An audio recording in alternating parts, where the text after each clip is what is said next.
क्या पढ़ना चाहिए। प्रूफ के तौर पे देखें तो यहाँ पर मैं 2024 के प्रीलिम से सवाल लेकर आई हूँ। मैं दिखा रही हूँ कि ऐसे कैसे सवाल आए थे 14 क्वेश्चन और उनको कहाँ से सॉल्व किया जा सकता था। जरा ध्यान से देखिएगा पहले सवाल को। पहला सवाल की स्टेटमेंट कह रही है thickness of troposphere at the equator is much greater as compare to poles. अब ये हमें एक स्टेटमेंट दे रहा और बता रहा है कि दो स्टेटमेंट में से कौन कौन सी स्टेटमेंट यहाँ पर ठीक है। दूसरी स्टेटमेंट है at the equator heat is transported to great height by strong conventional current. अब देखिए इसका जवाब हमें कहाँ से मिलता है, तो ये एक आपको फोटो दिखाई दे रहा है जो कि है एनसीईआरटी की बुक से, 11th क्लास की बुक जो मैंने आपको पहले दिखाई।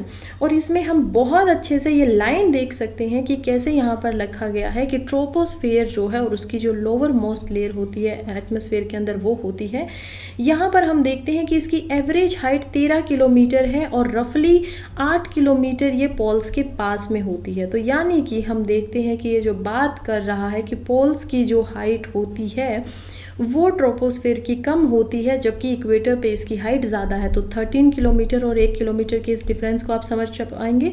फिर भी यहाँ पर आगे फिर से लिखा गया है thickness of the troposphere is greatest at equator because heat is transported to great height by strong conventional current. देखिए दूसरी स्टेटमेंट हमारी क्या बोल रही थी। तो अगर आपने जो कि ये केवल और केवल 180 पेजेस के अराउंड यहाँ पर इसमें पेजेस है, अगर आपने इनको बहुत अच्छे से पढ़ा होता तो आप इस सवाल को आराम से कर पाते। ठीक बात है, हो सकता है एक तो सवाल आ गया हो, तुक्का हो गया, चलिए कोई नहीं, आगे बढ़ते हैं। नेक्स्ट सवाल की तरफ देखते हैं। अगेन ये जो फोटो मैंने यहाँ पर दूसरी साइड लगाए हैं ये सभी के सभी आपको एनसीईआरटी से ही मिलेंगे। ठीक है, तो पहली स्टेटमेंट बात कर रही है the atmosphere is heated more by incoming solar radiation than terrestrial radiation. अब ये स्टेटमेंट ठीक है या गलत है वो हम समझेंगे क्योंकि यहाँ पर दिया गया है। दूसरी स्टेटमेंट कह रही है carbon dioxide and other green house gases in the atmosphere are good absorber for long wave radiation. अब ये बात कर रहा है दो तरीके की रेडिएशन की। रेडिएशन यानी कि सन हमारा होता है, सन से हमारे पास वेव्स आती हैं, राइट, तो वो आती है शॉर्ट वेव्स। अब ये क्या करती है, छोटी छोटी होती है इस तरीके से और अर्थ जो हमारी है उसके ऊपर आती है। जब अर्थ से रिफ्लेक्ट करती है तो ये लॉन्ग वेव्स के रूप में वापस जाती है। ये दो तरीके की रेडिएशन, एक शॉर्ट वेव है एक लॉन्ग वेव है। ये यही कह रही है कि जो इनकमिंग सोलर रेडिएशन होती है उससे ज़्यादा टेरेस्ट्रियल रेडिएशन की वजह से जो हमारी धरती है वो गर्म होती है। कैसे, यानी जो शॉर्ट वेव सन से यहाँ पर आ रही हैं उनसे ज़्यादा जो यहाँ पर लॉन्ग वेव वापस जा रही है उससे हमारी जो अर्थ है वो ज़्यादा गर्म हो रही है। अब आप सोच के देखिए कि कोई चीज़ हमारी अर्थ से वापस जा रही है तो उससे गर्म कैसे होगी, राइट। लेकिन असली क्या होगा कि ये स्टेटमेंट जो है वो ठीक है। क्यों है, चलिए समझते हैं। यहाँ पर आ जाता है ग्रीन हाउस गैस इफेक्ट। अब देखिए ये एनसीईआरटी में बिल्कुल बहुत अच्छे से दिया गया है। The long wave radiation is absorbed by atmospheric gases particularly by carbon dioxide and other green house gases. तो एक तो बात ये जो हमारी दूसरी स्टेटमेंट थी वो हम देखते हैं ठीक हो जाती है। और इसी के बाद में लिखा गया है दस the atmosphere is indirectly heated bye earth radiation. तो बिल्कुल जो ये पहली स्टेटमेंट है ये भी यहाँ पर इस छोटे से पैराग्राफ से पूरा क्वेश्चन हम ठीक कर सकते हैं 4 लाइनों से। अब आप सोचिए कि ग्रीन हाउस गैसेस, क्योंकि जो शॉर्ट वेव्स है ग्रीन हाउस गैसेस उनको आने देती हैं, ठीक है, सन से जो शॉर्ट वेव्स आ रही हैं वो आराम से आ जाएंगी। लेकिन अर्थ से जब वो लॉन्ग वेव्स में वापस जाती हैं तो ग्रीन हाउस गैस जो होती है वो उनको ट्रैप कर लेती हैं और अब वो उनको यहीं पर रखे हुए हैं। अब इसकी वजह से हीट यहाँ पर बढ़ रही है, हीट बढ़ रही है तो हम देखेंगे कि ये जो एरिया है यहाँ पर अर्थ का वो ऑटोमेटिकली क्या हो रहा है, गर्म हो रहा है, वार्म हो रहा है। और इसी को हम ग्लोबल वार्मिंग के नाम से भी जानते हैं। खैर समझा इसीलिए दिया कि कितना ईजी था यहाँ से इसको कर पाना। अभी गिनते रहिएगा कितने सवाल हो रहे हैं। नेक्स्ट क्वेश्चन की तरफ बढ़ते हैं। अगेन ये जो सवाल है कह रहा है कि वोल्केनिक एरप्शन के अंदर इनमें से कौन से ऐसे प्रोडक्ट हैं जो बाहर निकलते हैं। ऑप्शन में देखते हैं यहाँ पर pyroclastic debris, ash and dust, nitrogen components, sulphur components. Again NCERT के पेज नंबर 23 पे आप लोग जाइए। वोल्केनीज के अंदर वो जो बता रहा है ज्वालामुखी में, तो यहाँ पर आराम से लिखा हुआ है the lava that reaches the ground include lava flows. एक तो लावा निकलता है, देखिए वोल्केनो जो होते हैं वो एक्चुअली में हम देखते हैं कुछ हमारी धरती के नीचे इस प्रकार से, ठीक है, ये हमारे वोल्केनो है। अब ये यहाँ पर क्रिएटर हो सकता है जहाँ से कोई चीज़ बाहर निकलेगी। जब हम मेंटल में और क्रस्ट में देखते हैं तो हमारे यहाँ पर गरम गरम जो हमें लावा दिखाई देता है उसको हम मैग्मा के नाम से जानते हैं। जब ये मैग्मा ऊपर आता है यहाँ पर मैग्मा पाइप से और बाहर निकल जाता है तब इसका नाम बदलकर लावा हो जाता है, क्योंकि मैग्मा में तो बहुत सारी चीज़ें थी ना। अब लावा के अंदर जो गैस वगैरह थी वो ऊपर चली गई है, मैग्मा के अंदर जो होती थी जो वाटर वेपर है वो भी ऊपर चले गए हैं, धुआं बन गया, स्मोक बन गया और यहाँ पे क्या बच गया, लावा बच गया है। तो इस वजह से इसको लावा बोलते हैं। तो यहाँ पे क्या निकला है, लावा निकलता है। फिर हम देखते हैं प्रायोक्लास्टिक डेब्रीज निकलती है, तो पहला ऑप्शन ठीक हो गया। वोल्केनिक बॉम्ब्स यहाँ पर होते हैं, ठीक बात है। ऐश एंड डस्ट दूसरा ऑप्शन भी ठीक हो जाता है। कुछ गैसेस निकलती हैं जैसे नाइट्रोजन कंपाउंड्स, बिल्कुल सेम टू सेम देखिए यहाँ पे लिखा हुआ, उसके बाद सल्फर कंपाउंड्स, बिल्कुल। तो ऑल फोर, तो आराम से आप इसको कर सकते थे। अभी तक 3 या 4 क्वेश्चन हो गया, आई गेस आपको 6 या 8 नंबर जो है वो एनसीईआरटी ने दिलवा दिए हैं। आपको शायद पता ना हो कि SSL क्या है, लेकिन हैकर्स इसके बारे में अच्छी तरह जानते हैं और वो इसे बिल्कुल पसंद नहीं करते। इसी वजह से आपको इसकी आवश्यकता है। ये आपके डेटा का बॉडीगार्ड है, जिससे आपकी साइट पर आपका सारा डेटा सुरक्षित रहता है। GoDaddy के SSL के साथ पाएं सबसे सुरक्षित encryption.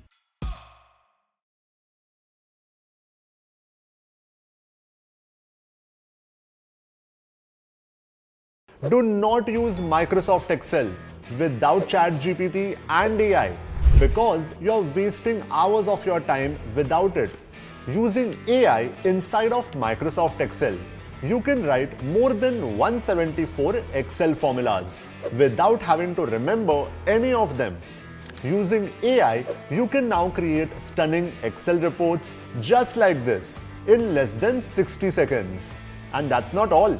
You can now automate all of your work by creating your own macros in Excel without having any coding knowledge or experience.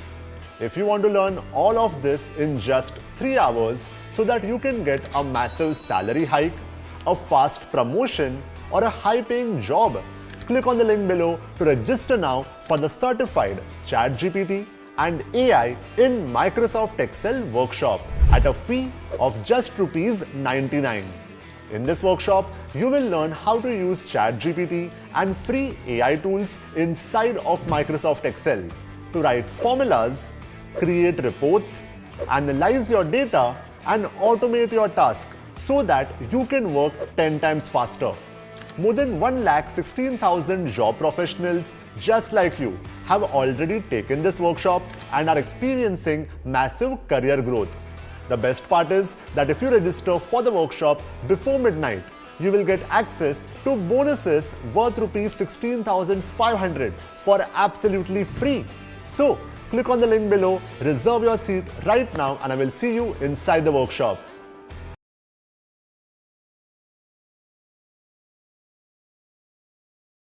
Next question की तरफ बढ़िए।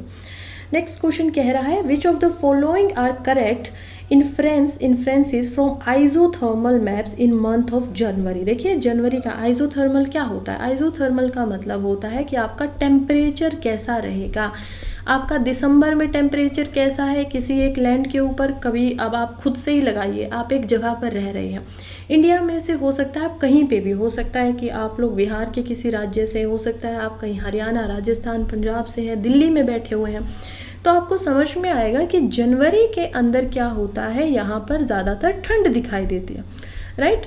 फिर अभी जो महीना चल रहा है जून की लास्ट, अब यहाँ पर मानसून आ चुका है, बारिशें हो रही हैं, तो ये सारे जो चेंज हो रहे हैं इसको हम आइजोथर्मल मैप्स के तहत में समझते हैं कि यहाँ का टेम्परेचर वेरी कैसे कर रहा है। अब खैर मंथ ऑफ जनवरी की यहाँ पर बात की गई है, ये कहता है कि आपको करेक्ट आंसर बताना है। पहला ऑप्शन कह रहा है the isotherms deviate to the north over the ocean and to the south over the continent. हम समझेंगे कि ये क्या, हम इसको आराम से एनसीईआरटी के पेज नंबर 83 पे जो हमारा चैप्टर है solar radiation, heat balance and temperature, वहाँ से इसको कर पाएंगे या नहीं कर पाएंगे। दूसरी स्टेटमेंट है the presence of cold ocean currents, gulf streams and north Atlantic drift make the north Atlantic colder shoulder and isotherm bend toward the north. देखिए अब मैं आपको यहाँ से समझाती हूँ, ये आप लाइंस देखिए, पहले ही इनको जो हाईलाइट कर दिया गया है। The deviation from the journal trend is more pronounce in January than in July specially in the northern hemisphere. तो अर्थ की ये बात कर रहा है, तो क्या ये स्टेटमेंट आपको सेम टू सेम दिखाई नहीं दे रही है?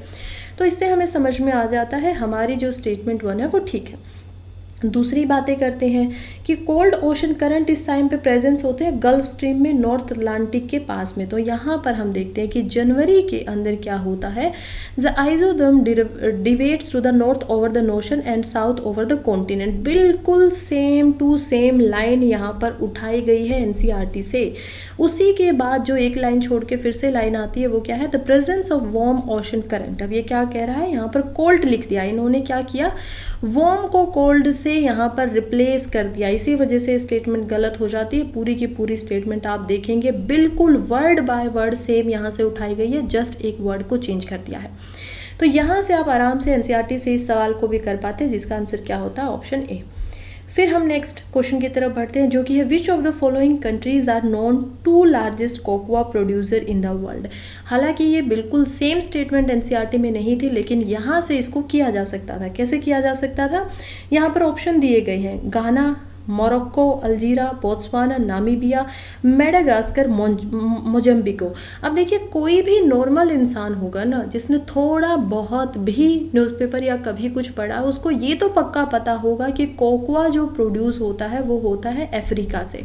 अब यहाँ पर प्रॉब्लम क्या आ गई है, इसमें हमें समझ में आता है कि 4 ऑप्शंस को दिया गया है और चारों के चारों अफ्रीका में ही है। तो यहाँ पर एक छोटी सी प्रॉब्लम है, लेकिन एनसीईआरटी में ही बताया गया है कि the French established cocoa and coffee plantation in West Africa. तो वेस्ट अफ्रीका में उन्होंने किया था, और यहाँ से हम समझ सकते हैं कि यहाँ पर क्या होगा, जो वेस्ट अफ्रीका का रीजन है, घाना का रीजन, और जो कोटे द'इवोर का रीजन है, उसमें ये हो सकता है। तो खैर इसको भी इससे सवाल आराम से किया जा सकता था।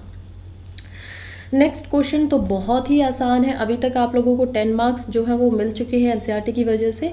फिर हम 6th क्वेश्चन पे देखते हैं, जो कि है with reference to Himalayan river joining the Ganga downstream of Prayagraj from west to east, which one of the following sequence is correct. तो ये पूछा गया है कि गंगा को जब आप देख रहे हैं, गंगा रिवर यहाँ से निकल रही है, तो इनमें से कौन सा सीक्वेंस ठीक है। सबसे पहले घाघरा जो रिवर है क्या गंगा के अंदर वो मिलती है, लेकिन हम देख पाएंगे कि सबसे पहले यहाँ पर ये मेन गंगा रिवर बह रही है। इसी के साथ में एनसीईआरटी के पेज पे ही दिया गया मैप है और वहाँ पर आराम से इसको सब कुछ लिखा भी गया है। सबसे पहले यहाँ गोमती मिल रही है, उसके बाद यहाँ पर घाघर मिल रही है, उसके बाद हम देखेंगे थर्ड जो मिल रही है वो है गोंडक, और उसके बाद यहाँ पर कोशी रिवर मिल रही है। तो इतना सा भाग अगर आप आराम से पढ़ते, और इसमें जो डिटेल दिया गया है, जो कि यहाँ पर भी बताया गया है, नर्मदा वगैरह के लिए सभी बातें एनसीईआरटी में बताई गई, तो ये सवाल भी आपका ठीक होता, बी ऑप्शन आराम से ठीक हो जाता। नेक्स्ट हम देखते हैं, जो कि आपका ये जो ऑप्शन है ये भी आप आराम से इस पे कर सकते थे, क्योंकि इसमें भी बताया गया है, इसमें क्या बताया गया है कि ये जो इन्फॉर्मेशन है वो कौन कौन सी एक दूसरे के साथ में यहाँ पर सेम होती है। तो वाटरफॉल के बारे में बात किया गया, एनसीईआरटी में बहुत अच्छे से ये लिखा गया है, बताया गया है कि नर्मदा जो रिवर है उसके ऊपर ये जो ऑप्शन है दोनों उधर ये होता है। तो खैर यहाँ पर आप क्या कर सकते थे, एक को निकाल सकते थे, 2 ऑप्शन आपके फिर भी रह जाते। इसीलिए मैं एनसीईआरटी को इसका पूरा क्रेडिट नहीं दे रही हूँ, 50-50 ये आपका क्वेश्चन जो था वो करवा सकती थी।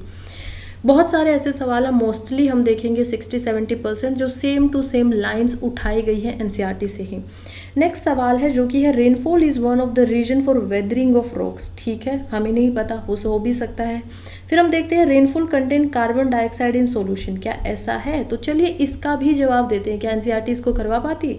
बिल्कुल करवा पाती। ज़रा यहाँ पर आराम से एक बार देखिए, एनसीईआरटी बात कर रही है वेदरिंग के बारे में। वेदरिंग क्या होती है, किसी एक चीज़ का, एक जो चीज़ है एक्चुअली के अंदर, मान लीजिए रॉक्स वगैरह है, वो क्या हो रही है, उसकी वेदरिंग हो रही है। वेदरिंग मतलब वेदर की वजह से, वेदर वर्ड पे इस पे मत जाइए, इसका सीधा मतलब होता है कि वो चीज़ घिस रही है, वो लोग टूट रही है, एक्सप्लॉयटेशन हो रहा है।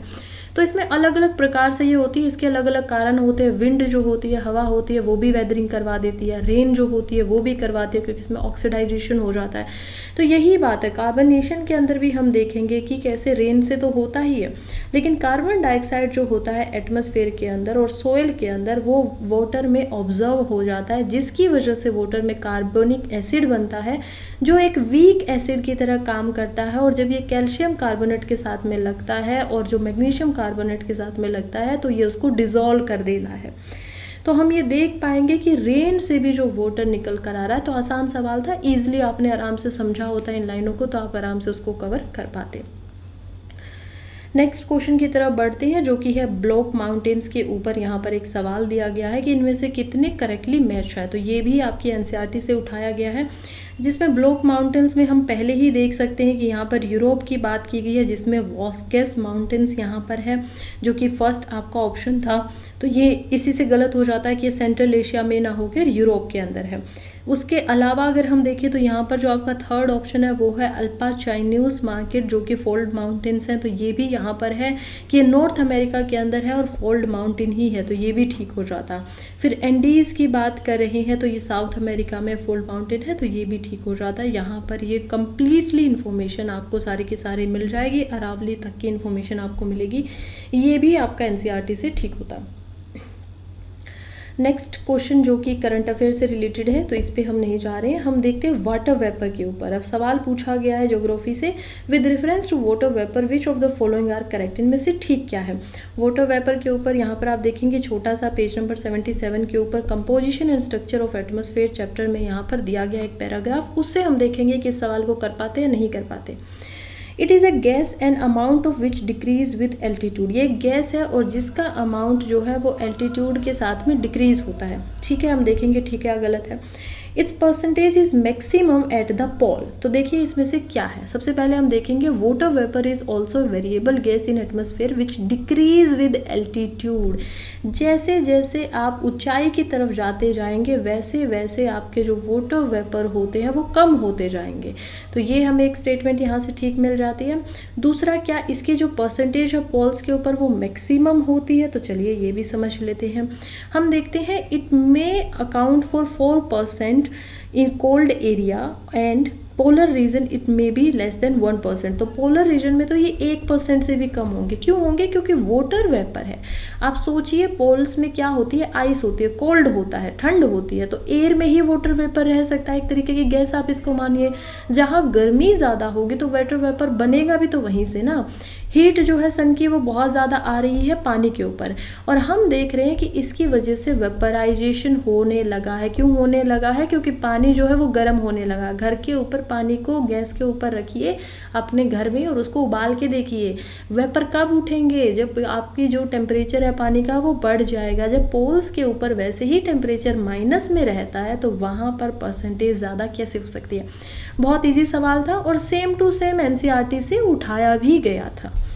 नेक्स्ट क्वेश्चन की तरफ बढ़ते हैं जो कि है annual and daily range of temperature is low. अब इसमें से हमें टाइप ऑफ क्लाइमेट बताना है कि ये कौन सा है। दूसरा, यहाँ पर precipitation occurs through out the year, यानी बरसात जो होती है वो लगभग पूरा साल होती रहती है। तीसरा फिर से है precipitation varies between 50 centimetre to 250 centimetre. 4 आपको टाइप दिए हैं। अच्छी बात यह है कि इन चारों को एनसीईआरटी में भी पढ़ाया गया है। हम देखेंगे कि मरीन वेस्ट कोस्ट क्लाइमेट जो है, जो कि आपका लास्ट ऑप्शन है, उसमें ये सारी की सारी स्टेटमेंट दी गई हैं। जैसे कि annual and daily ranges of temperature are small precipitation. देखिए यहाँ पर क्या कह रहा है कि स्मॉल है, यानी कि लो हो रहा है, कम हो रहा है, यानी ज़्यादा चेंज नहीं होता है एनुअल। और ना तो साल में ज़्यादा फर्क आ रहा है कि एक टाइम पे एक्सट्रीम गर्मी है, एक टाइम पे एक्सट्रीम ठंड है, ऐसा नहीं हो रहा है। दूसरा, दिन में भी ऐसा नहीं है कि दिन के दोपहर के 12 बजे बहुत ज़्यादा गर्मी है और शाम को रात को जैसे डेजर्ट में होती है बहुत ठंड होगी, ऐसा भी नहीं है। नॉर्मल टेम्परेचर है, बिल्कुल सेम सा ही है पूरा दिन। तो ये स्टेटमेंट हमारी ठीक है। फिर हम देखते हैं प्रेसिपिटेशन से रिलेटेड जो कि पूरा साल होती रहती है, तो थ्रू आउट द ईयर, बिल्कुल ठीक है ये भी। तीसरा हम देखते हैं प्रेसिपिटेशन वेरीज 50 टू 250। तो आप ये देखिए एक बार कि बिल्कुल सेम टू सेम सवाल उठाया गया है, इन 3 लाइन से यहाँ पर बना दिया गया है, ये ऑप्शन आ जाता है। नेक्स्ट इंपॉर्टेंट क्वेश्चन की तरफ बढ़ते हैं। अब तक शायद 7 या 8 सवाल हो चुके हैं। अब हम चलते हैं with reference to Coriolis force which of the following statement are correct. इनमें से कौन सी स्टेटमेंट करेक्ट है। तो आप देखिए यहाँ पर फिर से ये सारे प्रूफ मैं आप लोगों के लिए जानबूझ कर लेकर आई हूँ ताकि हम एक जो सोचा समझी हुई स्ट्रेटजी है बहुत अच्छे से सोच कर बहुत अच्छे से एनालाइज करके ही उसको बनाएं। ऐसे ही किसी की बात भी ना सुनिए, ऐसे ही आपको मेरी बात भी नहीं सुननी चाहिए, आखिर आपके करियर की बात है। तो बात करते हैं कि it increase in wind velocity. तो यहाँ पर ये देखने को मिलता है कि हम जब बात कर रहे हैं तो अगेन कोरिलेसिव फोर्सेस के ऊपर यहाँ पर एटमॉस्फेरिक सर्कुलेशन वेदर सिस्टम के चैप्टर के अंदर यहाँ पर दिया गया है पूरा का पूरा पैराग्राफ, और ये बता रहा है कि deflect the wind to the right direction in northern hemisphere to the left in the southern hemisphere. The velocity of wind is high. तो ये वही है कि मैक्सिमम कब होती है, पोल्स पे ये मैक्सिमम होती है और इक्वेटर पे ये अपसेंट होती है। तो दूसरी स्टेटमेंट भी ठीक है, पहली भी ठीक है। ये कहाँ से उठाई गई है, एनसीईआरटी से उठाई गई है। ऑप्शन सी यहाँ पर हो जाता है।